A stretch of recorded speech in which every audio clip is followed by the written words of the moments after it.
Welcome to The Balancing Act, the podcast for mastering work, wealth and well-being, with me, your author and host, Sarah Brennand.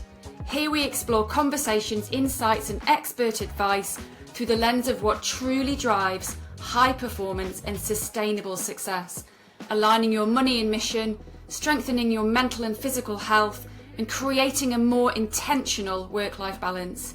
Each week, I'm joined by leaders, professionals and specialists who share how they navigate their own balancing act, along with practical tools and strategies that you can apply in yours. Today, I'm joined by entrepreneur and advisor Alexis Sikorsky. Alexis built and scaled a global banking software company over 2 decades, leading to a massive 9-figure exit. But that's only part of the story. We talk about the reality behind that journey, the many failures along the way, the pressure of leadership, and the decisions that shape not just a business, but the person behind it. And importantly, what happens next when the deal is done and you're left redefining success beyond the business.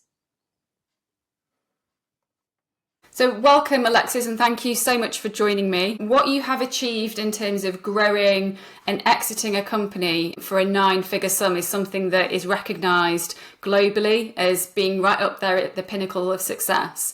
What I'd really like to do is have a conversation that enables listeners to understand what that meant in terms of the work, the focus, the type of balance that you had or didn't have in life, but then also at the point of sale, what that transition period felt like, and also what you're doing now, of course. So I'll hand over to you to give an overview of the things that you've achieved, but then also real insight into what that really means, so that somebody who wants to do a similar thing can learn from that and put the right plans in place.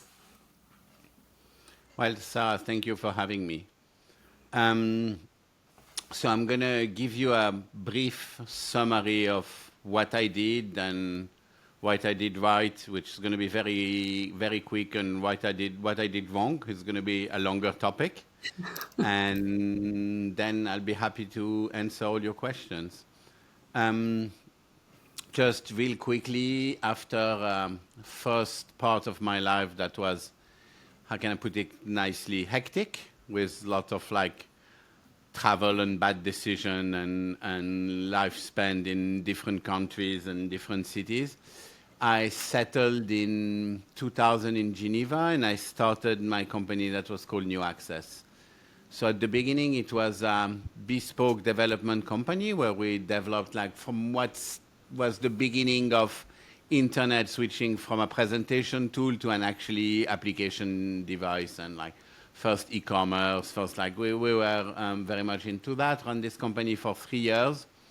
And in 2003, by accident, we had a few people from a banking software company that went bankrupt. Okay. So a bit out of the blue, we decided to buy the source code, hire all the employees, and get all the contract of this bankrupt company. And then when we spent time looking at it, I say, how the heck did they manage to get bankrupt? It was a fantastic company, cost very little to operate, very good revenue margin. So we started that.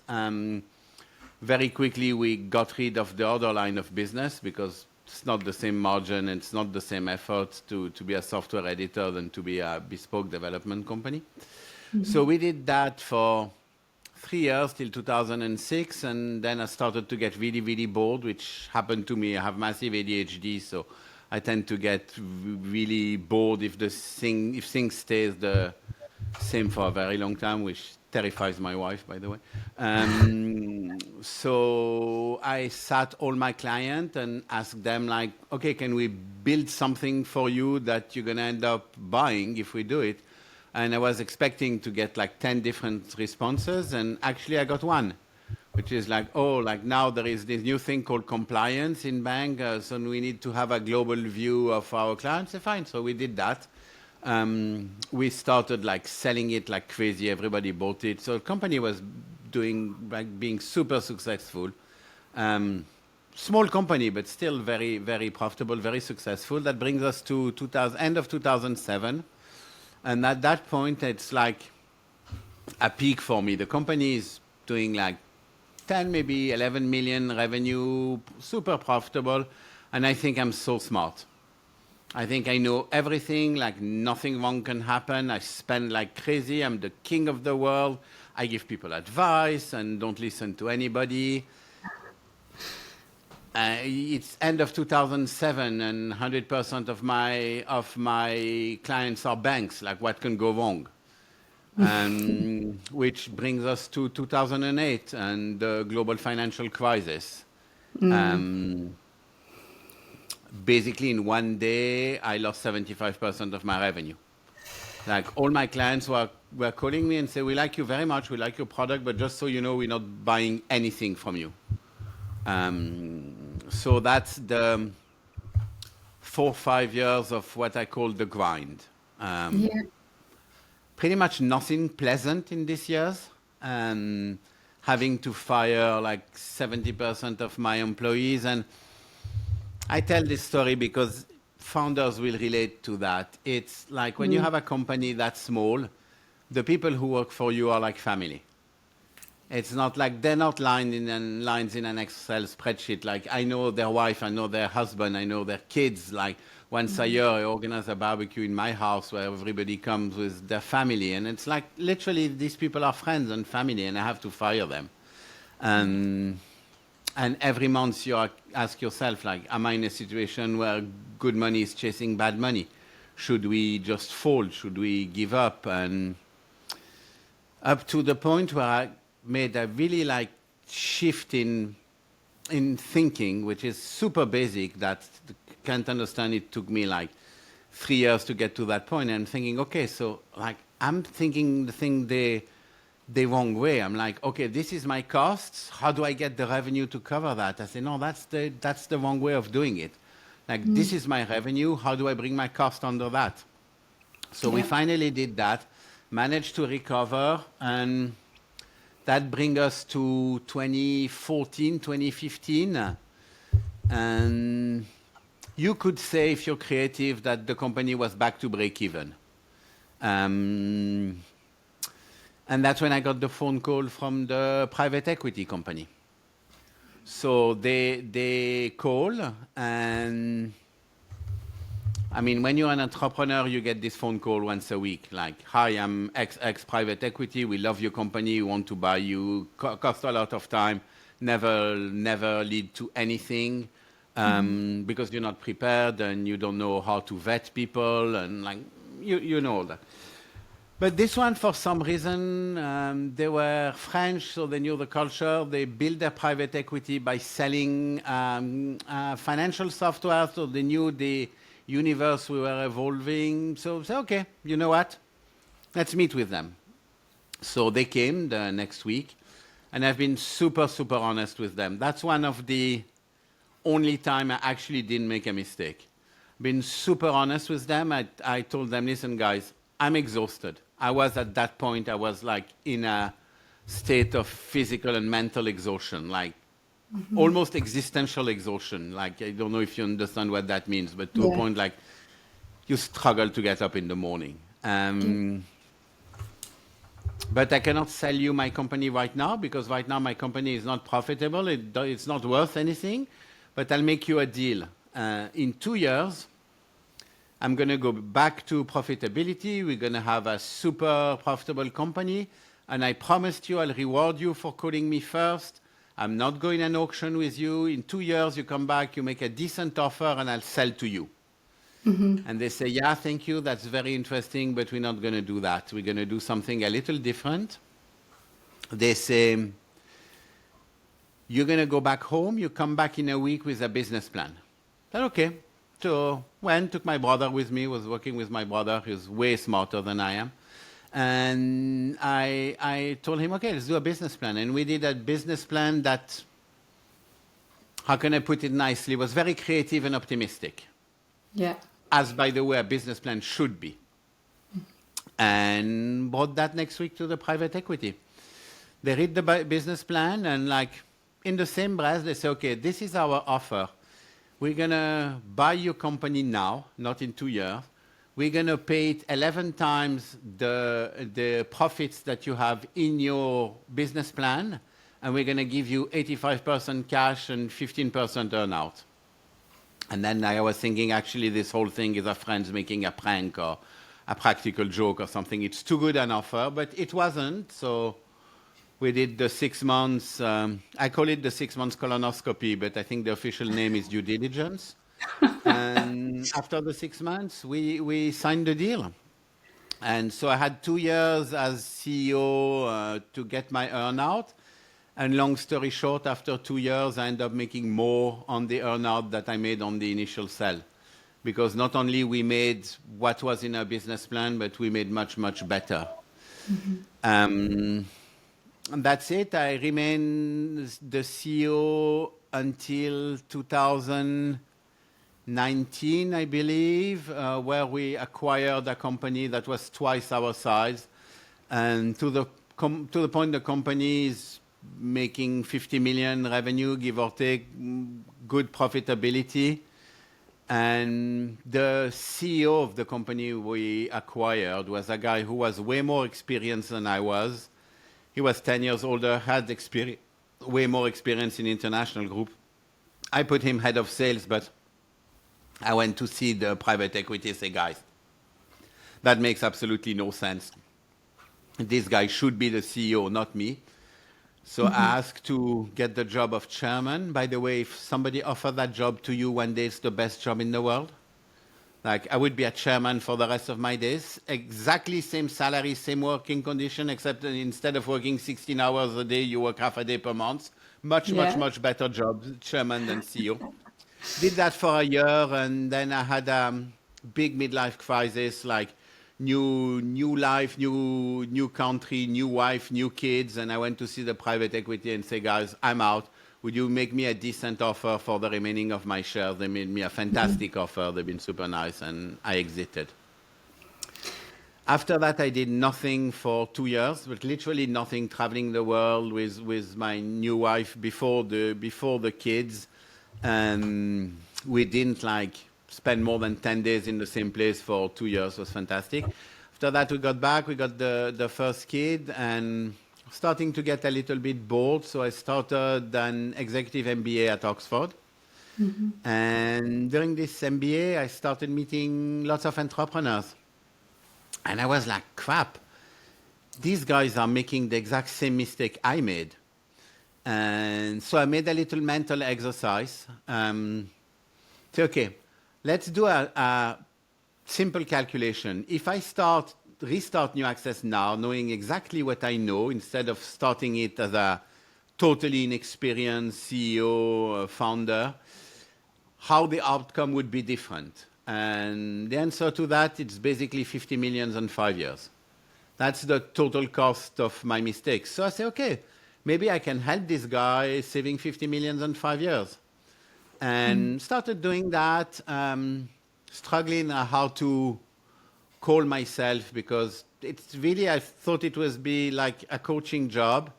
But during the EMBA at Oxford, we had free coaching session, and I learned that coaches are not allowed to give their opinion. And that really, really doesn't work well for me. Like, the longest I can not give my opinion might be 45 seconds. So that really didn't work for me. So I called myself special advisor, and my friends called me the founder's whisperer. So I did that for a while, and then I said, you know what? Like, I've been super, super lucky in my life. How can I give back a little more, help a little more? And I said, okay, let's write a book. And I write the book about like how to grow your company, how to exit your company. And yeah, so I did that. And after that, I started like building up a bit my practice. I have now 12, 15 people that are all C-level that work for me, and we focus in companies that reach a point where I was when the financial crisis happened, and then when I was again before the private equity, where you get stuck, when you get exhausted, when you need very good people but cannot afford very good people. So that's what I do now. I terribly apologize for talking on my own for like 13 minutes. Won't happen again. I think what you've shared is hugely valuable and absolutely no apology needed. And there's so much in there to kind of unpack. I'm going to kind of go back and start at the beginning actually in terms of having your own business and growing it and selling it. Is that something you always knew you wanted to do? Like, did you, working for yourself, was that entrepreneurial mindset always there, or is that something that kind of was nurtured or somebody else kind of helped you develop? So that's very interesting because you like tapping into my beliefs. I strongly believe that entrepreneurship is very much innate. Like I started my first import-export company at 15. My parents still mad at me for that because it wasn't the biggest success of all time, obviously. Then I studied like bullshit advertising and cinema studies. I worked on a movie set for a few months. Then I started my own movie production company. Again, not the biggest success of all time. Then I went to West Africa, to Senegal, and I went to see a friend of mine. And when I landed there, it's the day they opened the internet node. And I said, oh, that's a sign of the gods. And I decided to start an internet service provider and an internet cafe in West Africa. This one was actually pretty successful up until it ended really badly. But again, it's like, and I had many occasions like that where people think, oh, he's so smart, he makes such a good business decision. So my idea at the time was, okay, this internet thing, it's very new. It's going to take months before people go to my internet cafe or to my internet service provider. I don't have that amount of cash, so I need another source of revenue. So we bought a very large place in the center of the town, and I built the internet cafe and a very large restaurant. My plan was, okay, I'm going to lose money on the internet side at the beginning, but it's going to be covered by the restaurant. From day one, the internet cafe was full. Like from morning to end, I never managed to sit one client in the restaurant. So everything we were making on the internet, we were losing on the restaurant. And people say, oh, he's so smart, had such a great idea. Yeah, just mainly got super lucky. So did that for 5 years, living in Dakar. Didn't really end well. And for mainly political reason, we had like, when the government changed, that didn't go very well for me. To the point that my local partner she was a fantastic, she still is, she's a fantastic woman, a stylist and fantastic, and she got jailed. So that was like a pretty strong shot across the bow. And then one day, my French business partner was in Paris, and I was talking to him at like 10 p.m. and the next morning he was dead. And nobody knows how, nobody knows why. I'm not blaming or accusing anybody. It's just scared the shit out of me. I basically took a suitcase and left the country and never stepped foot in Senegal since. So here I am at 30, and back in Geneva, no job, no skill, literally no skill. Still to that day, I have no skill. There's nothing I can do. I cannot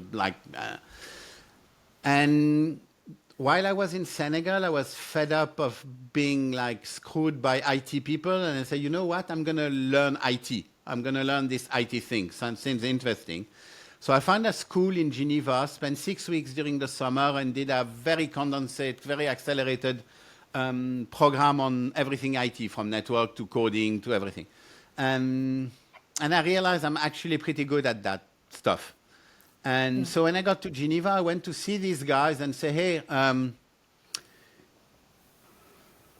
like, I need a job. I think I would be a fantastic teacher. Would you hire me? And the guy said, yeah, sure. Let's give it a go.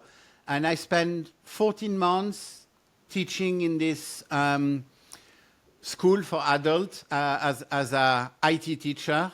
I was really, really good at it. I usually don't say I'm good at something. That thing, like if I was reborn, I'll definitely have a career as a teacher. I was really good Yeah. at that.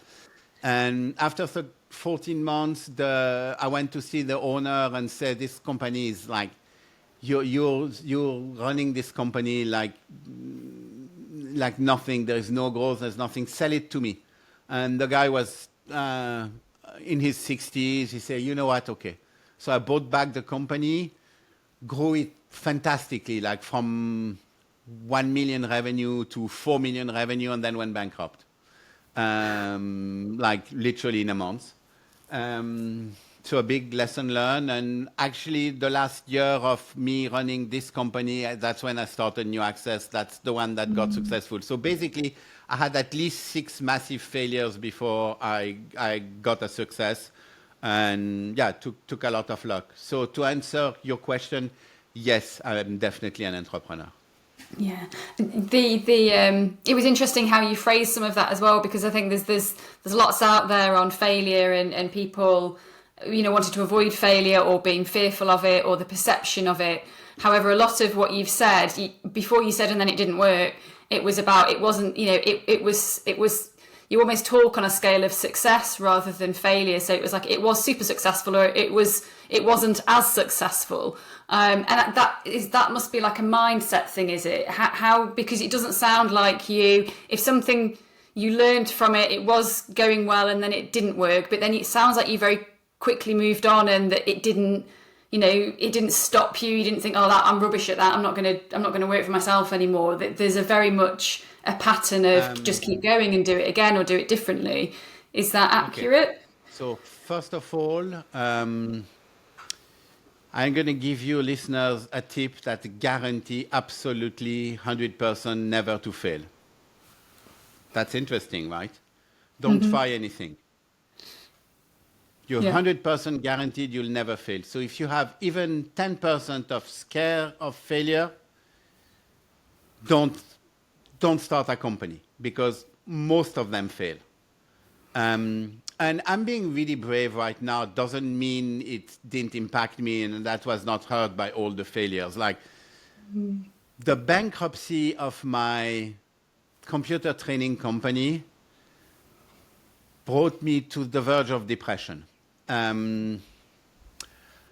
Because a bankruptcy is a very brutal, inhumane process. Because the minute you declare bankruptcy, the judge steps in and basically they don't give a flying F about your employees, about your clients, about anybody. They're just here to defend the state and the tax. And so what I did is I sneakily paid the last months of salary to all the employees from my own funds, which actually led me to jail for 3 hours, because that's actually you're really, really not allowed to do that because you're favoring. And like I'm in the police station. They didn't come and catch me with the handcuff. They call me and say, hey, you are a suspect in committing a crime. We need you to come to the police station tomorrow. And I say, what happened if I don't come? I said, that's when we come and handcuff you. I said, okay, I'll be there. So I went, they locked me in a room for 3 hours. Like that was, well, it was not really scary because like it's Switzerland, it's not Thailand. So, but still, and then I got interrogated and I got a slap in the wrist and they say, you should not be doing that. And I said, like, well, screw you. I would do it again because that was the right thing to do morally. So at that point, yeah, I was very, very down. So, and I'm not saying like, oh, failure is nothing, I brush it off. It's like, no, it's like, it's going to happen. When I had to fire 80% of my friends from my company, it's like, been multiple times when I was at the verge of giving up, depression. Thank God I don't drink, because I totally understand in this moment why people start drinking. It's hard, and you have a family and you're scared about your family. No, it's not a walk in the park. And how did you? That job is a walk in the park. Yeah.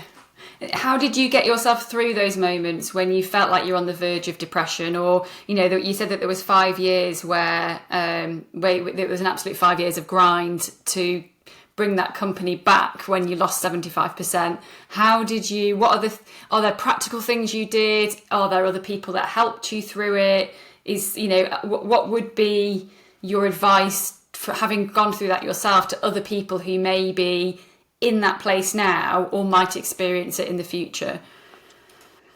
Okay, Sarah, remember I'm a 50-something white male, right? So I come from the previous generation.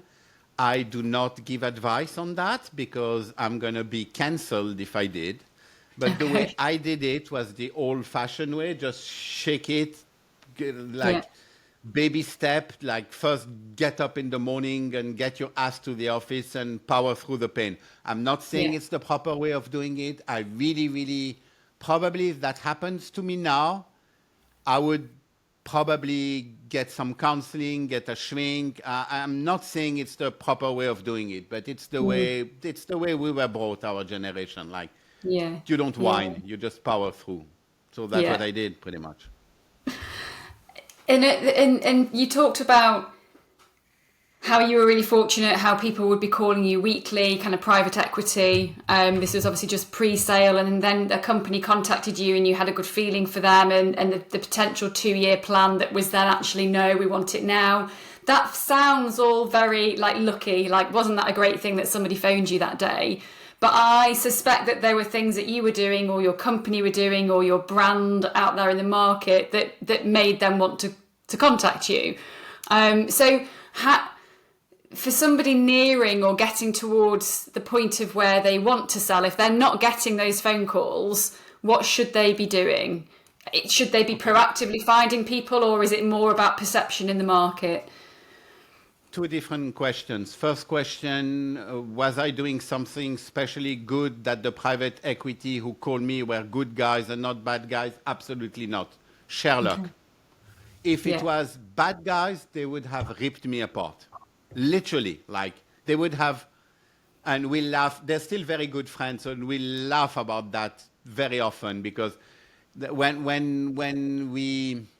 I got the earnout, the way it was structured is instead of getting 15%, I ended up getting more than what I got. And the reason it happened, it's because they structured it as a percentage of EBITDA instead of being just as a percentage of the previous set, which what they wanted. They wanted to give me an incentive to do good. Yeah. And when we shook hands and got the earnout deal, he got, God damn it, I should have capped the EBITDA, the earnout. And he said, just to appease me, would you have signed it if I capped the EBITDA? I said, you're kidding. I didn't even think I would get any penny of the earnout. I thought you were completely crazy to buy this company. That was too good of a deal. And he said, that's annoying. And I said, hey, you cannot blame me that I played better at a game. You set the rules. So we still joke about that. So all that is Sherlock. So the first part of the question, no, I didn't do anything right to get that lucky. I just got that lucky. Yeah. Your second question is, how do you get to that situation now without the luck? And that now I know. I didn't know by the time, and now I know. Just to go very, very briefly. First of all, you are proactive. You don't respond to the phone call. You decide when to sell. You decide who to sell to. And before that, you don't pick up the phone. So when you're ready, and there is many, many steps, I have a whole checkbox of the step you need to be ready. Then the way I do it with my clients, but there are other ways of doing it, is I first send my deck to friends, to people I know in private equity that I know are not potential buyers. For example, something I do all the time, if I want to sell a company in the UK, I sell the deck to my friend in France and say, hey, if that was in France, what would you buy it? Do you like my valuation? What do you think? And if they come back to me and say, no, you're a moron, you put 100 million, no way I'll pay more than 85, then I know. And the reason I do it to people who are not potential buyers is I don't waste a shot. So when we get to a deck to the point where the guy says, yeah, I think that's reasonable, then I spread it to the market, which means I send it to 10, 20 private equities. And if I did my job right at that point, I get at least 2 or 3 letters of intent. And at that point, I talk to the private equity, choose one usually because it's not nice to do the due diligence on more than one. And I say, okay, thank you for your letter of intent. We're interested. We're going to get back to you in 2 weeks while we do our due diligence. Because again, they're going to be a due diligence on you. There's no way you don't do a due diligence on them. And they're perfectly happy and comfortable with that. It's normal business. So the way you do your due diligence, well, I have my own way because there is very little tangible things you can know about a private equity. I mean, their numbers will all look the same. Their strategy document will look the same. So I'm a people's person, right? So I asked them, can you please give me the name of 5 people you acquired before? I want to talk to them. So we get 5 names. Obviously, I'm not going to call any of these people. So I go on their website. I take the name of all the other people, contact them on LinkedIn and say, hey, I know you've been bought by X and X private equity. Can I buy you lunch or a beer and pick up your brain? I'm yet to meet somebody who doesn't want to talk about their experience. So at least now you know that what they are from a human point of view. And at that point, I especially try to detect one very bad practice that few private equity do. Not that much. Private equity are much, much better than what people think. But it's called a client of mine invented that name, which I love. It's called it fish and chip. So they fish you with a very high valuation, and then during the due diligence, they chip at it. That's a specialty. That's a super, super efficient strategy. Because what happens during the 6 months colonoscopy is one, you stop running your company. So your company is getting in trouble because you're busy doing the due diligence. You get exhausted again. It's an exhausting process. And you get from having people in front of you who are basically salespeople. They want to tell you how fantastic you are, how they love your company. And during the 6 months, it's the exact opposite. So suddenly you're like a piece of crap and all your company sucks. And in my case, I got super, super lucky because the guy in the private equity who become really a close friend say, hey, I warn you, it's going to be not a nice period. You're going to hate us. But keep in mind, we do that for our investors, so don't take it personally. We're going to drag you to the mud, drag your company to the mud, because we want to be able to demonstrate to our investor that we did a serious due diligence. So that's something you mentally prepare for. All my clients, I actually do training sessions. I mentally prepare them to not just grab a gun and shoot the guy. Because that's really bad business practices. So you have to check how to do how to avoid fish and chip. And usually they're like a bit like sex offenders. When they get caught one, you're pretty sure they did it more in the past. It's not something they do once. It's a big business practice. And my guys were specifically trying to avoid that. We find one thing in the accounting who would have changed the valuation of the company of roughly $1.5 million. So it was a big thing, and they were 100% right, no question. And I was fighting them on that because I don't like to lose. And at some point, we look at each other. I look at him and he said, half-half. He said, half-half. We shook hands. Everybody was happy. He knew he got screwed a little bit. I knew I got away with something a little bit, but also he got something, so he didn't get... all that comes from doing your preliminary due diligence and talk to the people. There are people you're going to work with a lot, so you need to actually like them. At least if you like me, I really struggle to work for people I don't like. And then, so next step is when I have a letter of intent, I did my due diligence, I'm going to auction it. I'm going to say to the private equity, thank you. I'm going to see if there are better offers out there, just to see if there is any chance of, no, sorry, I auction before the LOI, because that's bad business practices to auction after. But before I sign the LOI, I like auction it. And you tell them, don't do that behind their back, and say, okay, thanks for your offer. I'm going to see if there are better offers out there. Because if you're lucky, you get a price war. It rarely happens, because they usually know how to value a company properly. So it's like when you hire 3 building companies to build your house, they're going to be very close in price, because they know how to price stuff, and private equity knows how to price it. Yeah. So that's it. Does that answer your question? Yes, it does. And are there any recommendations for things that private equity would look for? So somebody who's considering selling, you kind of said, get it all in a position where you're ready to go and kind of find the person who you want to sell it to. Is it all about profits? Is it about, does culture fit in there? Is it about kind of where your regional or global footprint are, or is it really bespoke to each individual business? Okay. That's very interesting question. That's hard to answer briefly, but I'll try. That's where the huge difference comes from venture capital to private equity. Venture capital are looking for 3 things before they acquire a company: management, management, management. They don't actually care about your product, about your idea, because they know you're going to pivot 15 times. So they look, is this a good entrepreneur? Yeah. Private equity, you still have a bit of that. So you need to be able to present yourself in a way that, it's good if you learn private equity. Like if you learn how to speak private equity, they have their own language.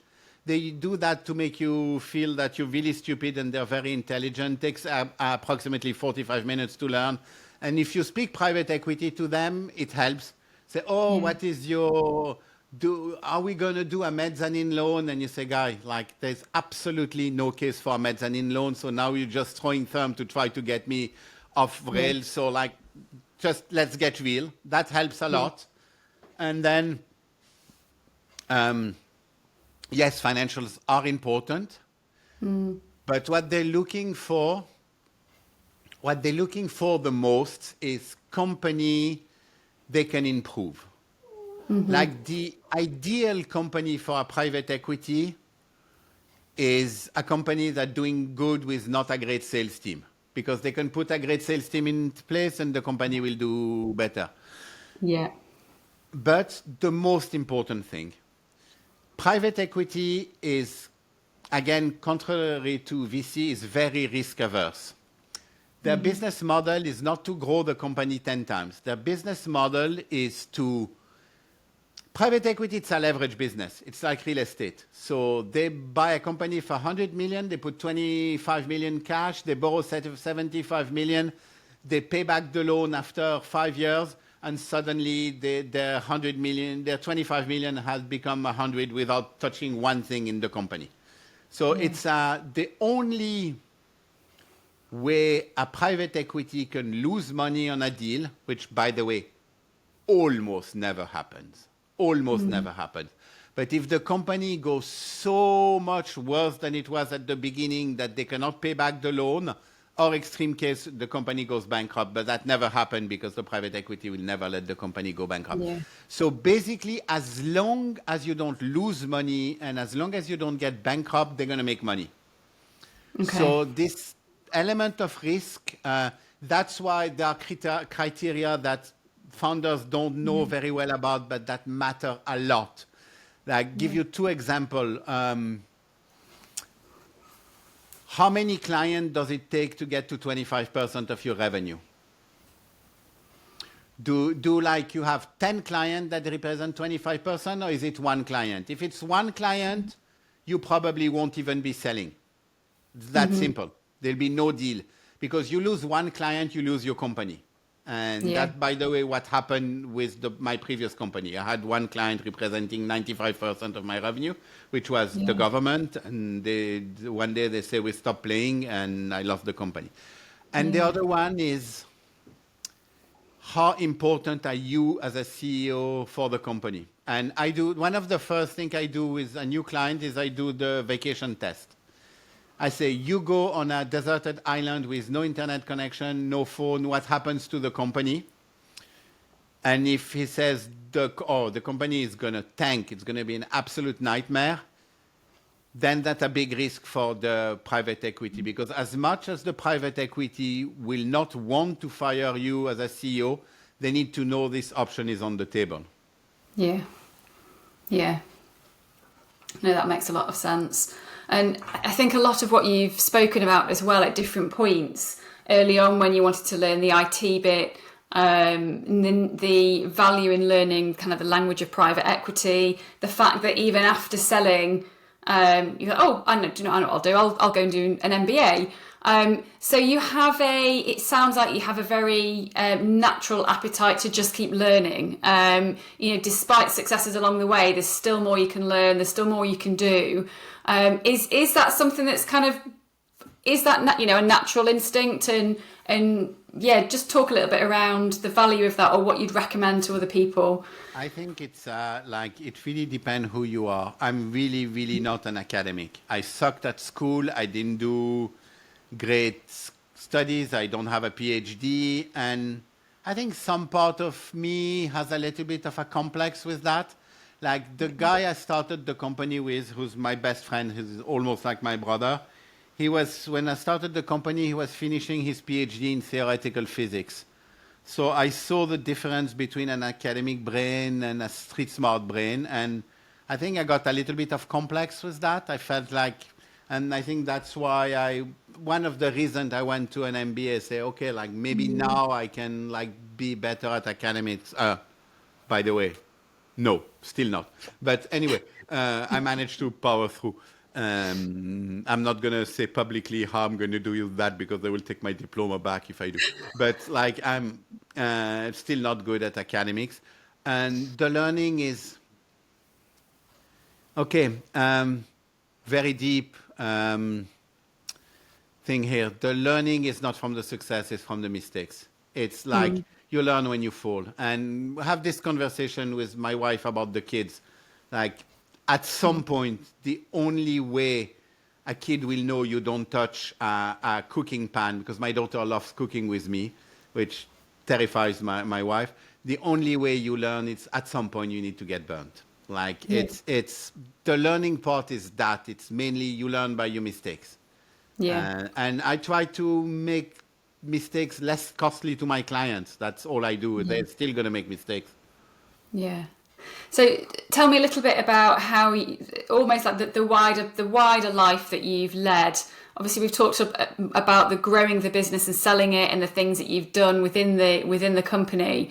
How does your life differ now in terms of kind of wider life outside of work to what it did when you were going through that growth and recovery and then growth again stage with your new access? So I'm gonna bring you back to one exact moment in time. So the whole selling process last 6 months, due diligence, lawyer, contract negotiation. In my case, lots of contract negotiation, because I was in a weird situation that I told from day one to the private equity, I'm not getting paid if my minority shareholders are not getting paid.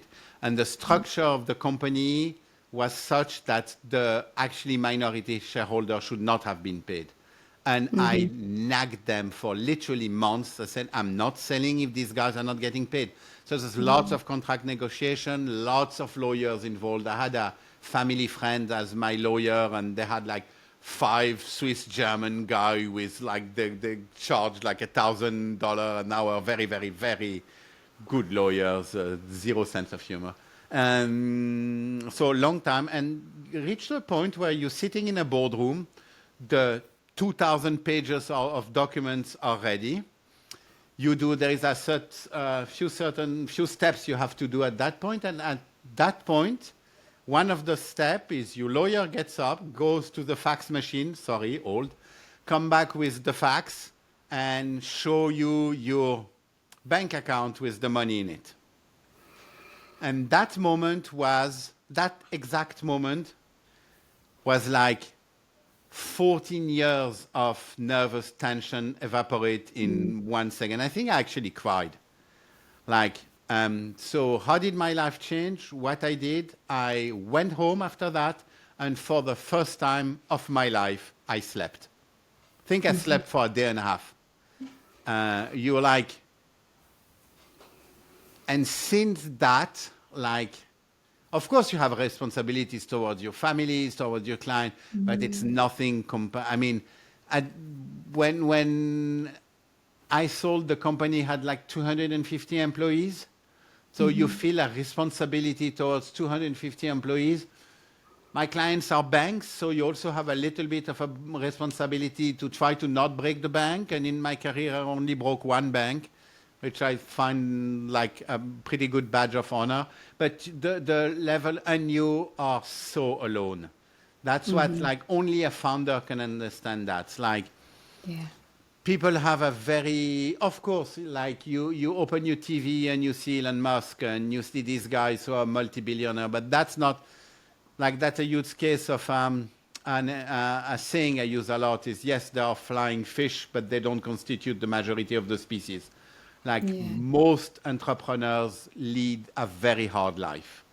It's very lonely. It's incredibly hard work. Usually, I said, like, the thing you don't do in the first 5 years, you never calculate your hourly salary because you realize you will be much, much better off cleaning houses. Like, it's terrible. It's really, really hard. And, like, I'm sorry to take the glamour of the job, but it's really very, very important. And would you do it again based on No. that? No. So I started Night Scale, which is small and intend to remain small. And I did it in a position of being able to actually solely lead and have people who actually work. But I had many, many opportunities, including one that I was really hesitant, that was really tempting, which is buy back my old company with a private equity.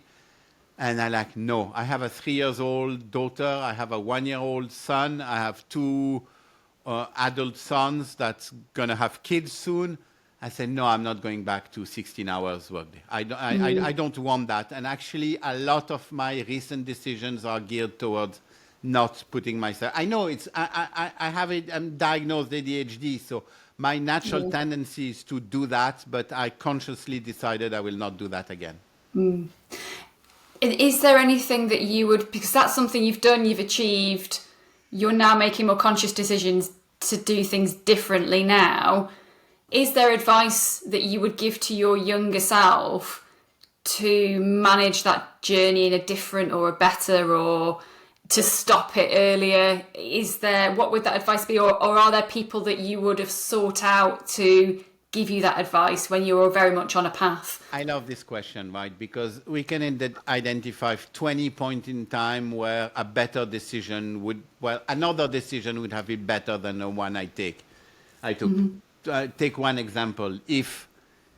When the global financial crisis happened, instead of having 0 in my war chest, I had a year of burn rate in my war chest, my whole life would be completely different. So that's an easy advice to give.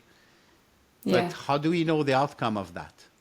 How do we know that that doesn't lead to bankruptcy in 3 years because suddenly you don't spend enough? Like, you don't know. So the honest answer to your question is no.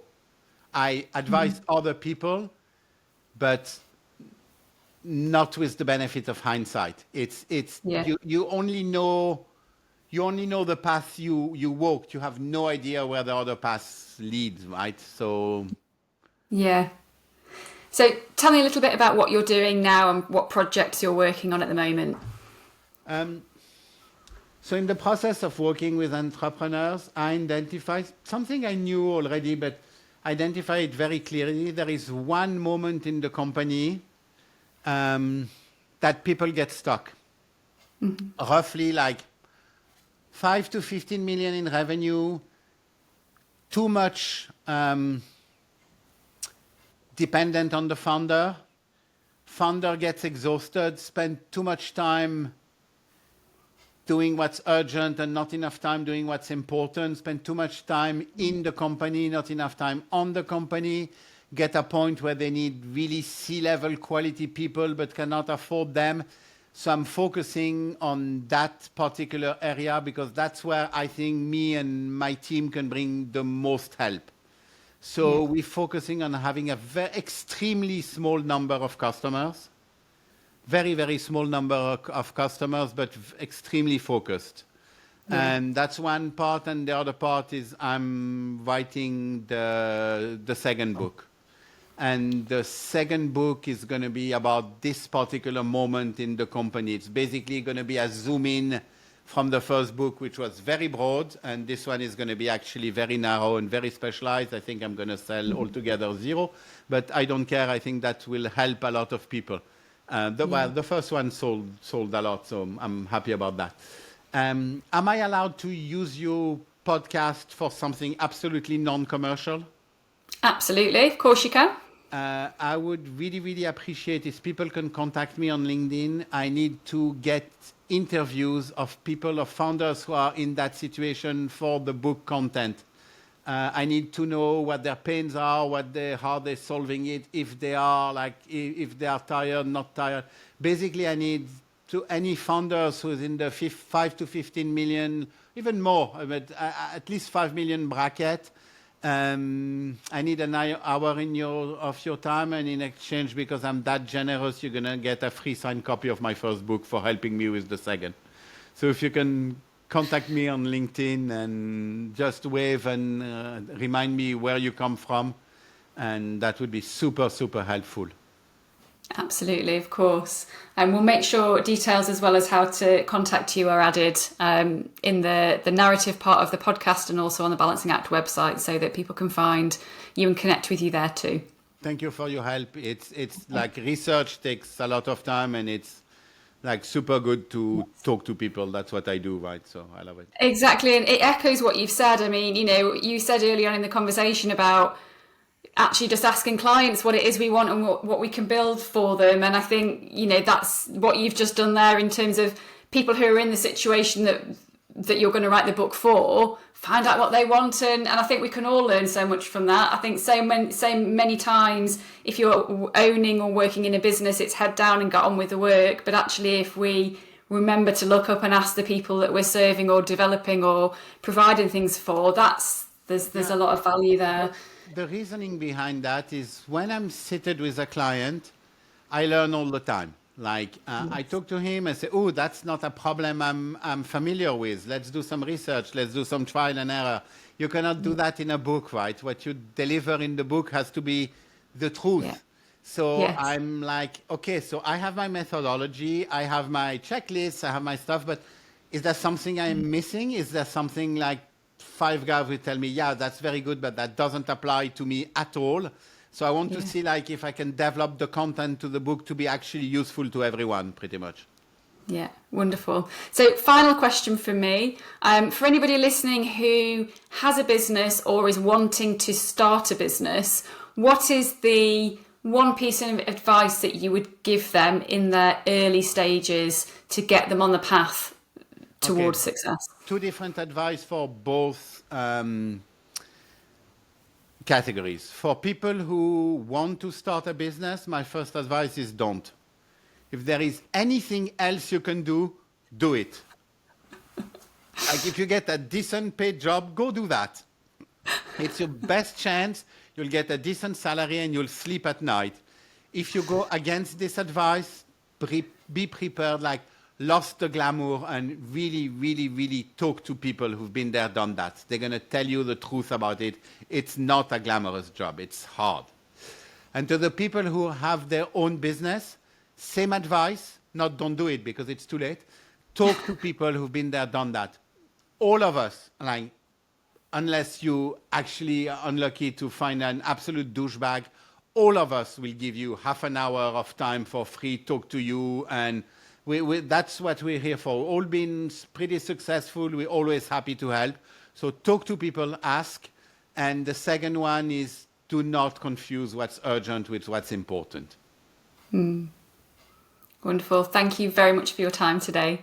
Thank you, Sarah. You've been listening to The Balancing Act. For mastering work, wealth and well-being, you can head over to the website for further insight, links and resources related to this episode at www.balancing-act.co.uk, and remember to subscribe to catch all the new episodes as they're released.